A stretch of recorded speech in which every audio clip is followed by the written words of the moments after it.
Anyway, sure. I think so. Well, I'm glad you're here. So, but Are you most guys of the glad he's time here? I wasn't there.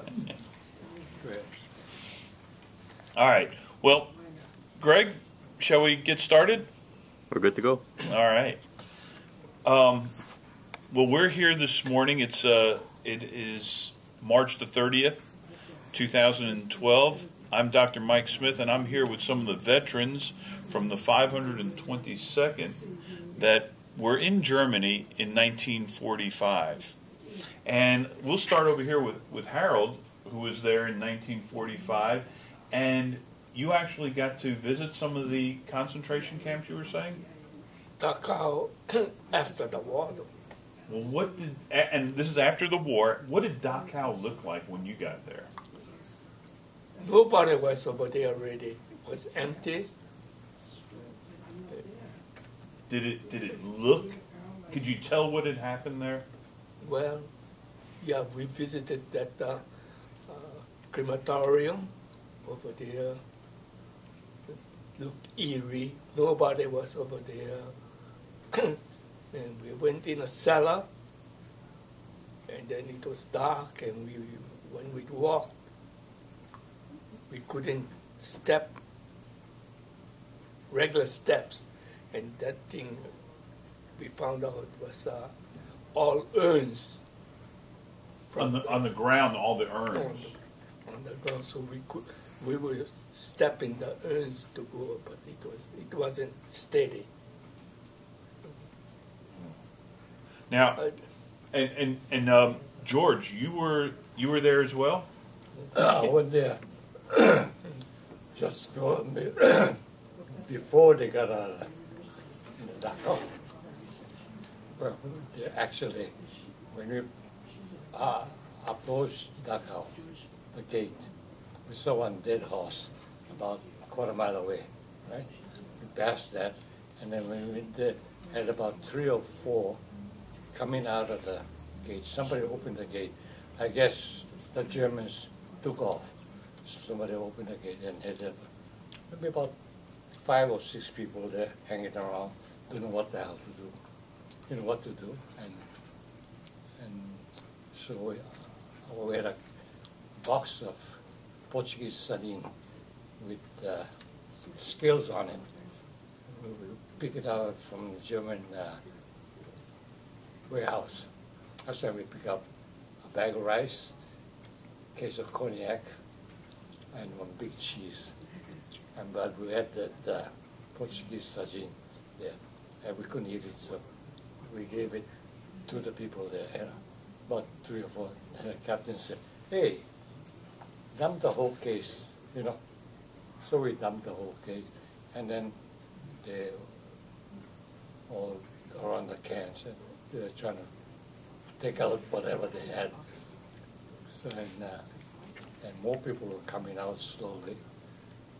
So the captain said, "Let's get out of here." So we took off from there because we were still fighting the war here. And yeah, the war is still going on. The war is still going on. So we were trying to locate a gun emplacement. You see, the captain, the driver, and vice section chief and myself, we usually go ahead of the firing battery to set up the communications center and the guns. We had 4 guns for each battery. So, Well, when you saw the camp and you saw the people coming out, how did they look? I mean, they'd been in prison for a long time, and they looked stupid. They don't know what they were doing. Just look at each other, and when they open a can of sardine, then they start moving around. I've heard that there was a really bad smell. Oh, the smell was there all the time. Because the whole area was, most of them were dead. I've heard that there were piles of dead people. But we could only see from outside because I don't think I can't remember going into the area where we could see from the outside what the body was, and dead people here and there. But we could smell whatever was there. And then we move out. And then we found out for gun emplacement, this is where our gun's going to be. And then I said, look for a switchboard, place to put our switchboard. Say that house looked good. So the driver and I, without our gun now, we left the gun in there, ran down there, opened the door. Here comes two German guys with their gun, giving up. So we captured two guys without guns. That's probably one of the first times that ever happened. Yeah. You capture the enemy, they've got guns and you don't have any. So we took the guns out, and then about